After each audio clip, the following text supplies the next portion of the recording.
Hey folks, welcome back. Well, we got this 1992 Isuzu Pickup in here that we've got to replace the clutch, and I'll just bring you along with the high points of it because, well, I never did anything like worked on one of these or ever been around these. Kind of a cool little pickup though, and I was just looking for some information on the old interwebs or YouTubes and didn't really find much, so we're gonna try to make a video showing what I figure out. Let's get going. To start out with, you pretty much, all I had to do was just pull up on the rubber. They kind of lip underneath the carpet here and just kind of pulled up on the rubber here. Your 4x4 lever, which is this guy here, had just 2 bolts there, and then just pull it out. And then your regular shift lever right there had 3 bolts. They're 12mm heads, and then it just pulled straight out of there. Put it in neutral first, you know, and pulled it out. And then there was a few, I'm not even sure if I'm going to be able to show it or not. Like this guy here was a wire, and it had a little bolt which was screwed in right there. You can, if the camera would focus, where that, there it is. Yeah, that's where it's screwed onto. Just kind of holds this wire. This wire looked like it went down to, I think, that oxygen sensor down there. So that was, but the wire's going to stay with the pickup, so it's not going to go with the tranny, so you want to unhook that. There was another sensor of some sort right here. Now I don't know, it looks to me like someone had replaced the plug, because this doesn't look factory, but they put these little bullet style things on here. So that's, you know, needs to be unplugged for that sensor there. Wires are back down in there somewhere. So that's all I saw up here. So we'll get it up in the air and look about what we got to do next.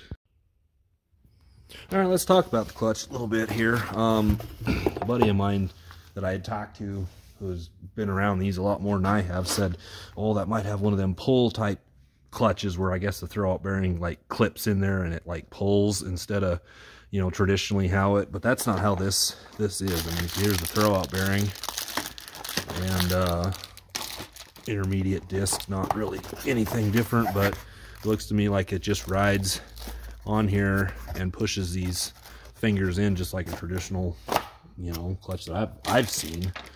Ford Rangers, any sort of pickup truck or car or anything like that. So nothing special about that. But you might be thinking, well, what if you got the wrong clutch? Well, I was looking in the service data, and that's how this looks. We don't have a cable though. Ours is so this is gonna be a little bit different, but anyways, we've got, ours is hydraulic, but this is all the information I got as far as how to take this out. Here's talking about what we talked about before with the gear shifts, levers in there. Drain the transmission and transfer case. We're not going to do that.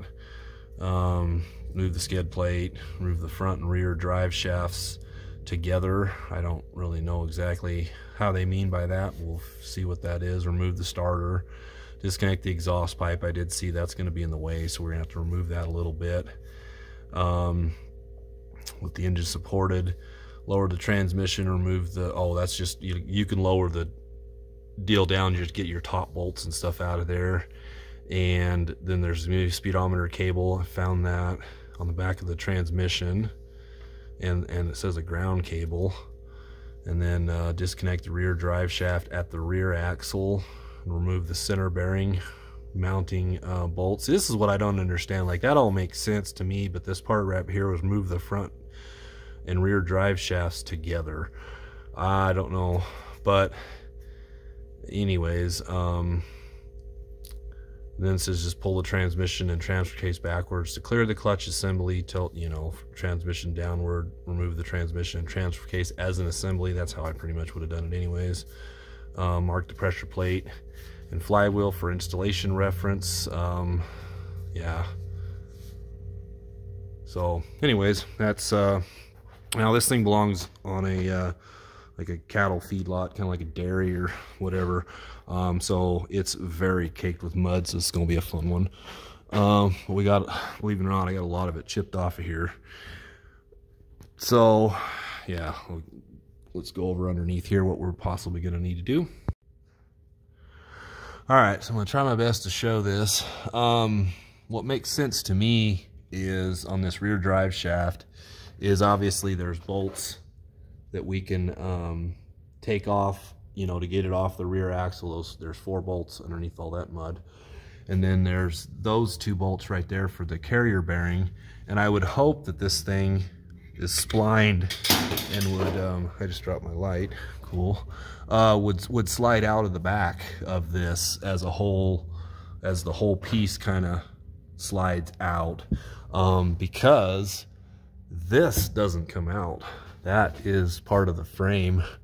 So I'm hoping that that carrier bearing, it's got to, and I'm hoping that this, you know, it's got to be splined in there somehow, you know, because there's no really, unless you press these U-joints whatever out up here, but hoping that's not what it entails, but it should be.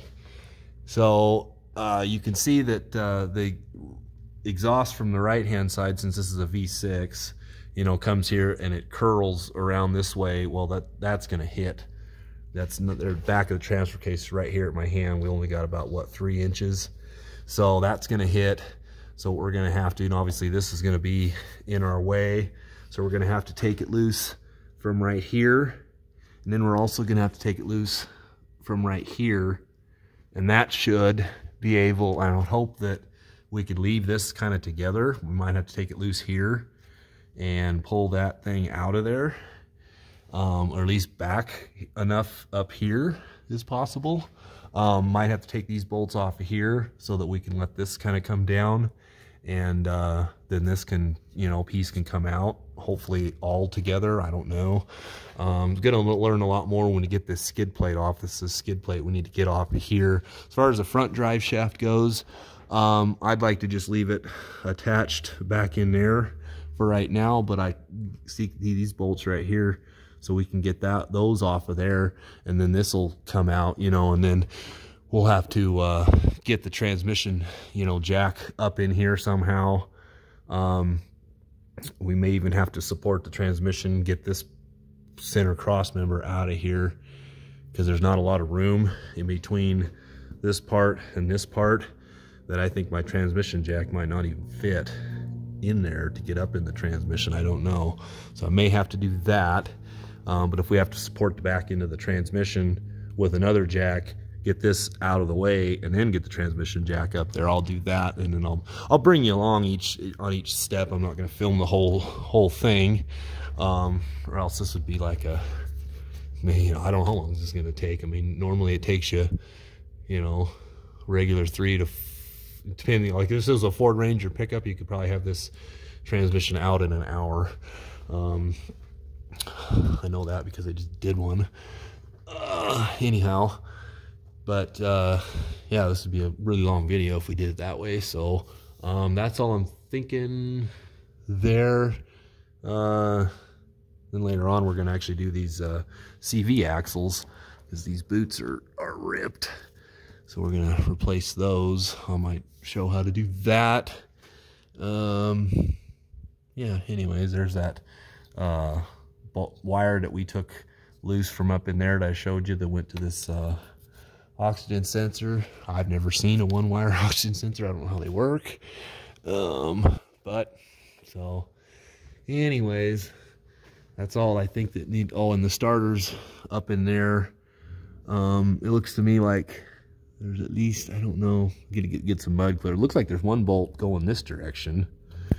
And then we've got this slave cylinder here that we got a bolt which looks like it's kind of backed out a little bit, and then we got that one off. We'll get this off, and it's got the line, and it's pretty much kind of like flexes, so we'll be able to get that up and out of the way, hopefully, because it's rubber up here, so it should bend a little bit. Yeah, and then obviously we got our bolts, but we'll get to those when we get a little bit more room in here. But we've got our bell housing bolts all around here.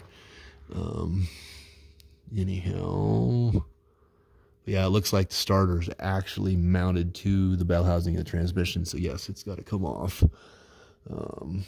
Yeah. Then once we get the transmission jack on here, we can lower this thing down a little bit, get those top bolts, show you those. And here's the speedometer cable, found it.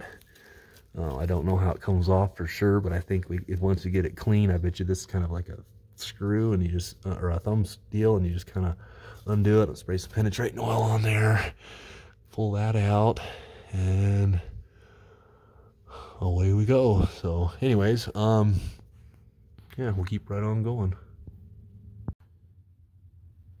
All right, so there's the skid plate off. Just 4 bolts, these 2 right here, and then these 2 here that I just kind of put back in place there so I don't lose them. Looks like this, for the speedometer, looks like a 12 millimeter. These are 14, by the way. Looks like that 12 millimeter bolt, that'd be the best way to, you know, pull this 12 millimeter bolt out of here. There's kind of like a little bracket that'll come off, and that thing should come out.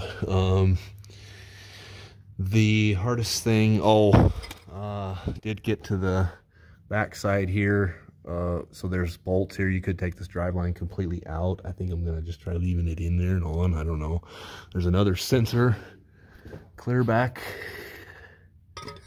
in there where those red wires are going up to, and that's where these 2 plugs right here. So those are gonna need to come off of there. Looks like when these aren't caked with mud, you would take your thumb and push in here, and that releases that. But I'm gonna have to clean these out. So get that. So those will need to come out. And then I think the hardest thing that I find I'm gonna get to is, you know, this bolt right here is pretty good, but the other one, clear back inside there, it's going to be really no room to get a wrench, so I'm going to have to either go in through this way or something. Well, I'll let you know how I come up with that. I just really think that's got to come off because that's all one piece, and the way it curves around. If they didn't have this curved around, they had it to where it came off out here, that would have been a better design.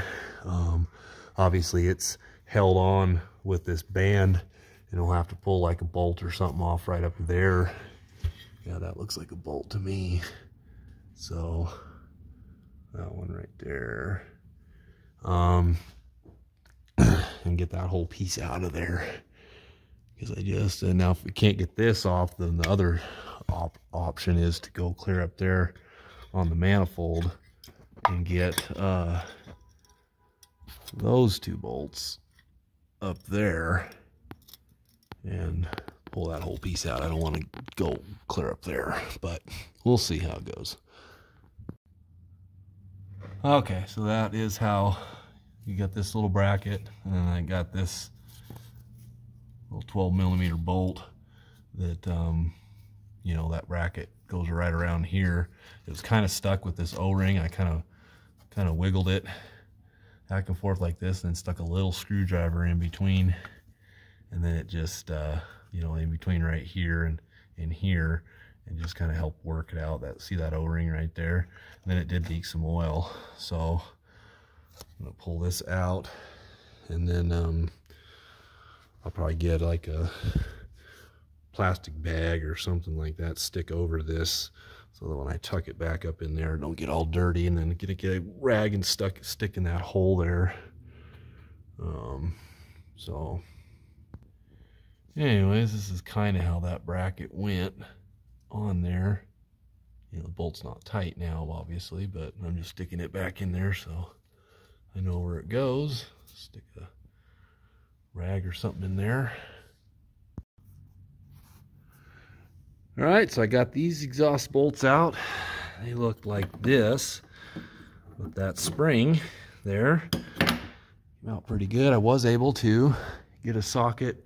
It's a deep wall with a swivel extension all the way out to right here, and I was able to get it back in there. You can see where I snaked it through, right through there. And then, yeah, we'll just be able to get this one on this side. So I think I can leave this, and then we'll try breaking this loose, I think, right here next. Get that out of the way. Well, that's exactly how I hoped that this thing was going to come out. Not that it was a huge deal that I had to do these, but it will be a lot easier. It catches on a lot of stuff like this, and you know, but there's a gasket. We're probably gonna have to make us a new one, but it ain't bad. But they make that generic stuff at the parts store. You can knock one of these out.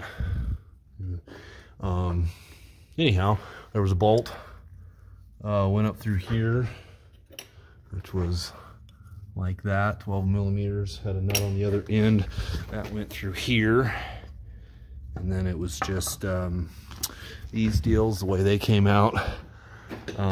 If you're lucky, they don't break, but these two studs were pressed in, and then obviously I showed you on this side how they did, and then this, obviously it had one up here that was broken already. They just had these three in, and they were actually 9/16, so somebody's worked on this before. It's actually two gaskets in here. That ain't gonna work. The other one there, yeah, we'll have to fix that. Well, put either getting a whole new gasket, which is probably the best way to go, or eliminating at least one of them, cleaning it up. I don't know. But yeah, so that came out of there. But like I said, this is what I was talking about, you know, with that transfer case sitting right in here. It was about that far away, transfer case right in here. Just don't think it'd come out if you just did this and only this side. So getting this out definitely is going to give us a lot more room. So the next thing we're going to do is drive shafts. So like I said, I'm going to remove these bolts. They look like they're 12 or 13 millimeters. Looks like they go both, might go all the way through. Get those off, get these off. They look like 17s, and hopefully this whole thing will come out as a set, which that might be what they were meaning when they were talking about the front drive shaft and the rear drive shaft. So maybe that's what they weren't referring to this drive shaft, but I don't know. At any rate, that's how I think it's going to come out. So we'll keep on going. Okay, so that is exactly how that came out. It's just splined here, shaft there, and like that. You know, those bolts, just, there was no nut on this side, it just came right out. This was a whole bolt that went through, but it came out pretty easy right here. So the bolts were these little ones here with the nut, and then the one for the carrier bearing, and then it just came right out. So the seal on the back of here, so probably a person could replace, but it's easy enough to, if the seal started leaking or something after you were done, you can easily remove this drive shaft again and replace it. So don't know if I'm going to worry about that or not, but a lot of people, you know, a lot of people sit here and tell you that you need to mark the drive shaft on here. You don't. If you want to, go for it. But this part doesn't matter. What does matter is if you were to, you know, doing these U-joints and stuff like that, they balance this drive line usually all together. So you do want to mark things like the alignment of keeping this drive shaft exactly the way it is all the way there, but you don't need to mark that part to that, because this is a part they balance this right here. Actually, I don't even know if they do this, but I'm pretty sure they do that. Yeah, they would put that on there too. Yeah, I would mark this, definitely mark it all the way across here if you're doing that, and keep that part all the same balance. But if you're just taking the drive shaft like we are, I'm going to be putting it right back in. Do not need to mark this at all, because it does not matter. So anyways, we'll keep right on going. I think the next thing we're gonna investigate doing is we're going to get this starter pulled off. We do have the battery disconnected, just FYI. Good idea to do. And yeah, so I don't know, they say talk about, you know, supporting the engine, but oil pans right here, there's so much dirt in here really like that. I think that oil pan, that engine could just sit right here on this, unless this has to come out, but I don't think it does. I think the engine can just rest on that. We've got enough room, even the way it is, to get to those bolts up there. It's not like we have to lower the transmission down there. It's got clearance up here. We might just be able to pull it straight back. That's what we're going to try to do. So yeah, I think the next step is getting that starter off, and then we'll get these bolts loosened and started. We've got the mounting bolts right here. So these look like 17s. These look like 14s. And then, yeah, because we've got 4 of them probably here. 1, 2, 3, 4. Underneath all that mud. Oh, this is fun. All the fun. And yeah, and then we got bolts. Those look like 17s that are up in here holding the bell housing stuff on. So anyway, keep on going. All right, to get this guy off, you just have the 2 bolts like we talked about, one upper and one lower. This pin, obviously we're going to need a new boot or something. I don't know if we can get that separately or not, but that pin just goes inside of there. There's nothing that it just holds in there. It's the pressure of the, and then this pin goes in here like this. So it might come out like mine came out with that hanging there just like that. And then you look inside of here. I don't know if we can be able to see it or not, but it's just, there's nothing. This just goes in there. What would actually hold it in there would be if the rubber boot was able to go in this little groove right here, because you can see it's ripped. So I'm gonna try to find that. If not, well, I'm not worried about it, but anyhow, so I'd show that. And then this thing here, I don't know, there's a bracket up there. You can see what it's on. I have no idea where it was. It was disconnected, so I don't know where it belongs, but later on we'll try to figure that out. But now this can just move up and out of the way. We should be fine. We'll keep on going. All right, so I really don't know how to get this starter out without clearance. Maybe it's just because there's so much mud packed in there, but it's loose. Gonna leave it. And then I'll show you all the bolts that we need. We've got a few up in the top of the bell housing there. There's a ground strap we're gonna have to remember to put back on. It's mounted to one of those bolts there. Those look like they're 17s, and this one down here looks smaller, or maybe, yeah, that one looks like it's 14. But there's nothing here because that's where the slave cylinder was at. There's nothing in this one, so maybe there's supposed to be a bolt. I don't know. There's no hole there, so maybe not. So I'm just worried about the big ones. And there is kind of an intermediate plate here, but anyways, the starter's loose. You got 2 starter bolts, and they're just like the old Chevys. One's shorter than the other because they starter's in like this, and the bolts, you go through the bottom up there like that.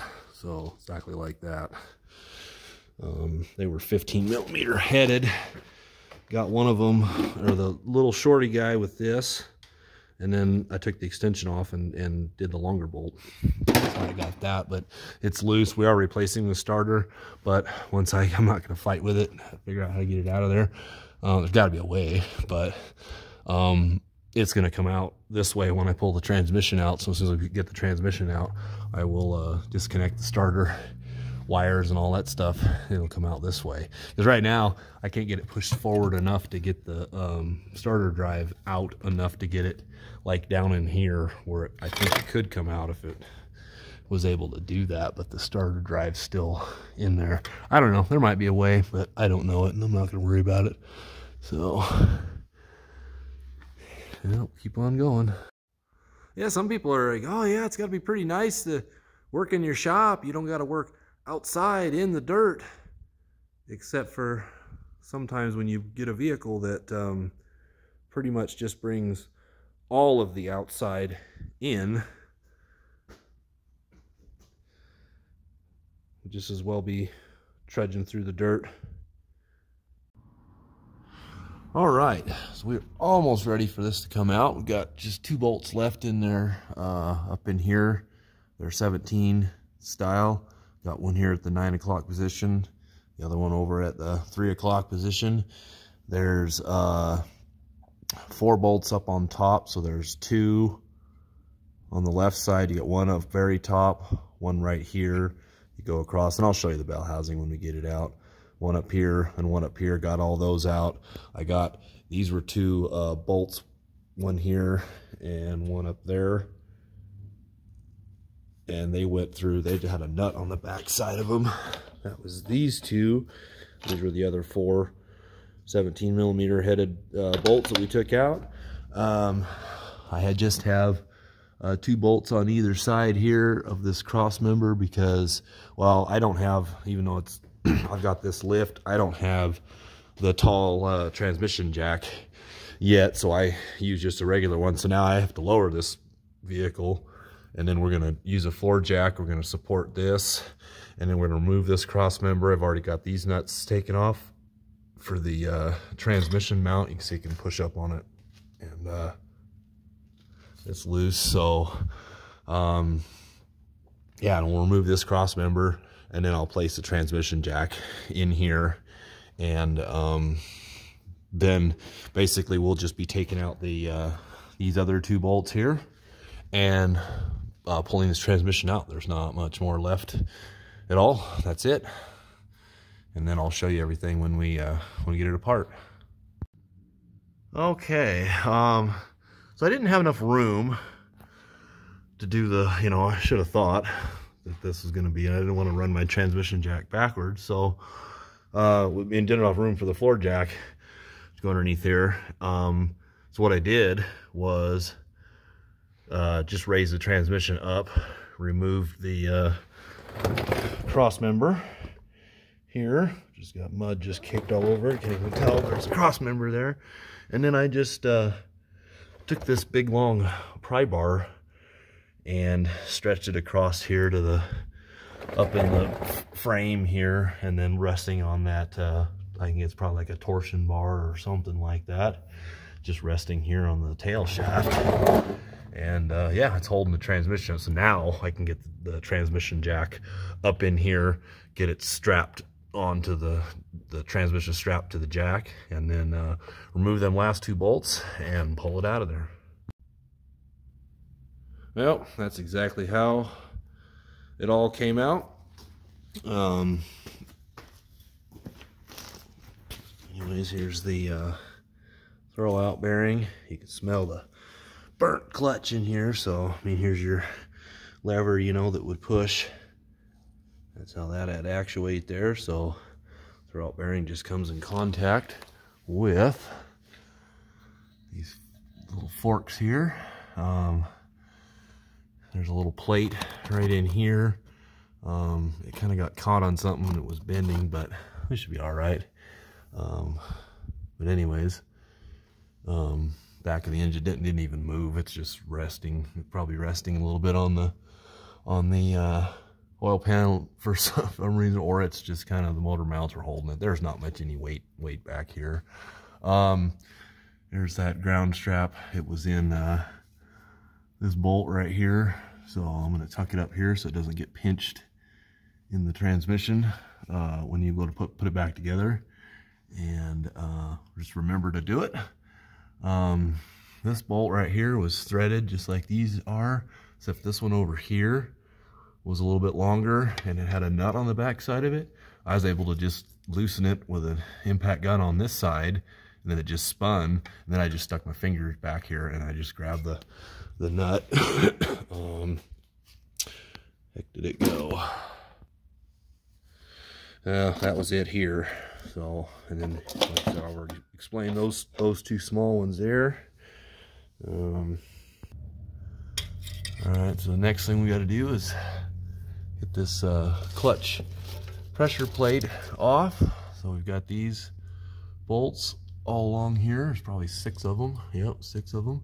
Look like 12mm heads, 13 perhaps, but you can get that off, and then it just, you know, comes off. And we've got us a new flywheel as well. Good idea to do that when, you know, a clutch has been slipping, because could have gotten the flywheel hot, warped it a little bit, but you just don't know the wear on it. It's really inexpensive. Just do it. We've got some leaking going on, so I might investigate doing the rear main seal, because it shows that it might possibly be seeping some there. Wasn't coming outside of the engine, so we're going to get this flywheel and all this stuff off. But let's go ahead and do that. So I'm going to pull these bolts off here first, get this pressure plate and intermediate disc out, then we'll look, see at the flywheel and get it off. Yep, definitely got hot and was slipping quite a bit. Burn there. See the scorching on there. The groove and everything is wore into it there. And definitely see the scorching here, and a pretty good groove in the flywheel there, so definitely should be replaced. So anyways, we got these 6 bolts. They look like 17s. Get that off. This plate's probably gonna fall off or kind of be there, so yeah, let's get the flywheel pulled off. All right, so we got that off. Like I said, this will kind of just, you know, make sure we put this back. So right now I'm gonna do is since like I said, I couldn't figure out how to get that starter out of there before. Now we're just gonna go ahead and put the new starter in exactly like that. Then we're gonna put this guy kind of in place here, you know, because this kind of just floats around in here, and then it gets bolted to the bell housing. As far as this leak goes, I don't think it's a rear main seal. It's leaking from up here. This looks like the back of the camshaft there. So I'm wondering if there's a O-ring or something there. We're gonna pop these 3 10mm bolts off of there and see what we can see about that. But really does not look like this, you know, looks like it's leaking right here, and then it just comes down all along here and it's barely making its way out. Probably not making its way out because there's so much mud caked on this engine and everywhere else. So a lot of times you break the mud and clean the mud off, then you have your oil leaks.